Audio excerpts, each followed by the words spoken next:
He fired me at 3 p.m. on a Friday. By Saturday night, he'd erased the company's entire operational backbone. And by Monday morning, I was the only person on earth who could bring it back. My name is Nadia Ramirez. I'd spent 15 years keeping that company alive. He'd spent 15 minutes destroying it. This is what happens when arrogance meets a training server. If you've ever watched someone dig their own grave with a silver spoon, you're going to love this. Hit subscribe because karma doesn't wait for performance reviews, and this one clocked in right on schedule. It was a warm Friday morning in late September, the kind of day where the office smelled like burnt coffee and optimism. I was in my usual spot, back corner of the conference room, laptop open, half listening to the CEO's quarterly address. Then he said it. I'm thrilled to introduce our new interim IT director, my son, Ethan. The room did that polite golf clap. I didn't. Ethan stood up, mid-20s, crisp polo, that specific confidence that comes from never being told no. He had an MBA from a school I'm sure his father's donation built a wing for. He smiled like he just solved world hunger. Excited to bring some fresh energy to the IT landscape, he said. Synergy, agile frameworks, cloud-first mentality.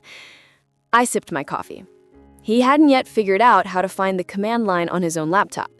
I know because I'd set it up for him that morning.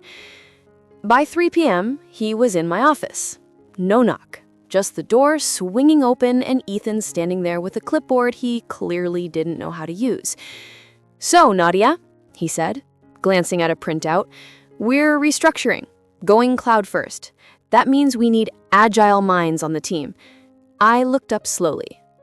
Agile, I repeated. Right. So, today's your last day. He said it the way you'd announce a new vending machine. Casual, efficient, optimized. I folded my hands on the desk. 15 years of security patches, system migrations, and 2 a.m. server saves flashed through my mind in about 2 seconds. Then I smiled. Understood, I said. Would you like me to prepare migration credentials for the new team? Nah, he waved me off. I've got it covered. Perfect, I said. I'll have everything documented before I go. He left. I exhaled slowly, opened my drawer, and pulled out a USB drive I'd labeled months ago. Off-site backup, administrator use only. Here's the thing about being a systems administrator for 15 years. You don't just keep things running. You prepare for disasters. 6 months earlier, I'd built 2 identical server environments. One was production, the real deal. Every invoice, every client database, every operational heartbeat of the company. The other was a sandbox, a training mirror I used to onboard junior admins without risking catastrophe. I labeled it Live Sim. To anyone who knew the system, the name was obvious, simulation. To someone skimming a file directory at 9 p.m. on a power trip, it looked official, it looked important, it looked real. I didn't build it as a trap. I built it because I knew that one day, someone with more authority than experience would try to streamline something they didn't understand. I just didn't expect it to happen 48 hours after I got fired. Before I left that Friday, I did exactly what I said I would. I stacked every piece of documentation in a neat pile on my desk. Access logs, architecture maps, backup schedules, everything someone competent would need. Then I boxed up my mug, my desk plant, and the photo of my dog. I walked out at 5:07 p.m. No drama, no tears. Just the quiet satisfaction of someone who'd left every door labeled and every trap unsprung. Ethan woke up early Saturday morning. I know this because he logged into the system at 6:47 a.m. I checked the access logs later. He was motivated.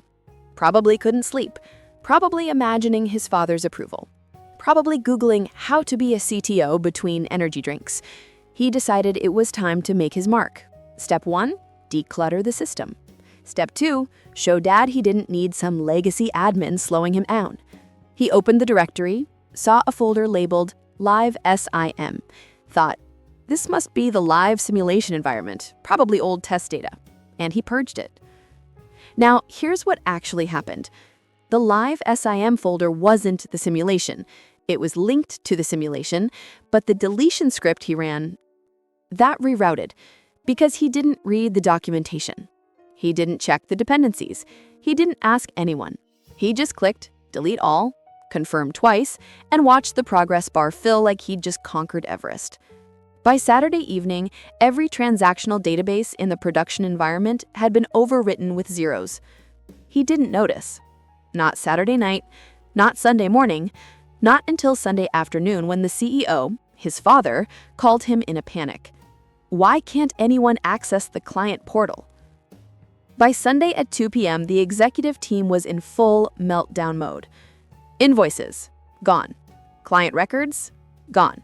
Payroll processing files, gone. Ethan, to his credit, tried to fix it. He Googled restore deleted server files.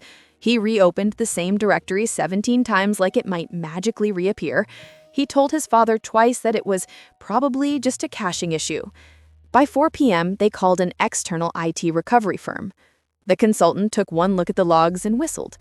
"You overwrote the primary partition," he said. "Recovery's possible, but we're talking 2 weeks minimum, maybe $400,000 in consulting fees, and no guarantees." The CEO's face went gray. Ethan sat in the corner, staring at his hands. Someone, I think it was the CFO, said it out loud. "Where's Nadia? I spent that weekend camping in the mountains. No cell service, no email, just me, my dog, and a paperback I'd been meaning to finish for 6 months. When I drove back into range Monday morning, my phone exploded. 17 missed calls, 9 voicemails, 3 texts from the CEO himself. I pulled over at a gas station, bought a coffee, and listened. The first voicemail was Ethan. His voice cracked halfway through. "Nadia, hey, it's Ethan. So, I may have clicked something. Can you call me back, soon?" The last voicemail was the CEO. Calm, clipped, desperate. "Nadia, we need you. Name your terms." I finished my coffee. I sat there for a full minute, watching a bird peck at a discarded fry in the parking lot. Then I called back. The CEO picked up on the first ring. "Nadia, I can fix it." Silence. "But I'm no longer an employee, so my consulting rate applies. $250 an hour. Minimum 8-hour billing. Plus full access restoration to all systems. No oversight." He heard him swallow. "Done. I'll be there in 2 hours." I walked into that building at 11 a.m. wearing jeans and a hoodie. Security waved me through. Ethan was nowhere to be seen. The CEO met me at the server room door. He looked like he'd aged 5 years since Friday. "How bad is it?" "Bad, but not unrecoverable." I didn't tell him about the offsite backup I'd been running in parallel for 3 years, the one I'd updated every Thursday at midnight, the one stored on a secure external drive that was currently sitting in my glove compartment. I worked for 6 hours, rerouted the architecture, restored 92% of the data from my offshore backup, rebuilt the access pathways Ethan had shredded, documented everything in a 63-page report I'd CC the board, the auditors, and legal. By 5 p.m., the client portal was live. By 6 p.m., invoices were processing again. By 7 p.m., I was sitting across from the CEO and the board. "Ethan has been reassigned to a learning and development role," the CEO said quietly. "We'd like to offer you the position of Director of Infrastructure with full operational authority and a significant salary adjustment." I leaned back. "I'll need that in writing, with a clause guaranteeing that no one, and I mean no one, gets admin access without my signed approval." Done. I signed the contract that night, tripled my salary, got my own office, and made sure the training server was clearly labeled "Sandbox, do not delete. Yes, this means you." I didn't set out to teach Ethan a lesson. I didn't sabotage anything. I just built a system that required respect, knowledge, and humility to operate. He brought none of those, and the system responded accordingly. Turns out you can't delete experience, you can't automate wisdom, and you definitely can't streamline 15 years of infrastructure knowledge with a weekend and a Wikipedia article. If this story felt like justice with the server rack, hit that like button. Subscribe if you believe competence beats nepotism every single time. And drop a comment. What's the most satisfying workplace karma you've ever witnessed?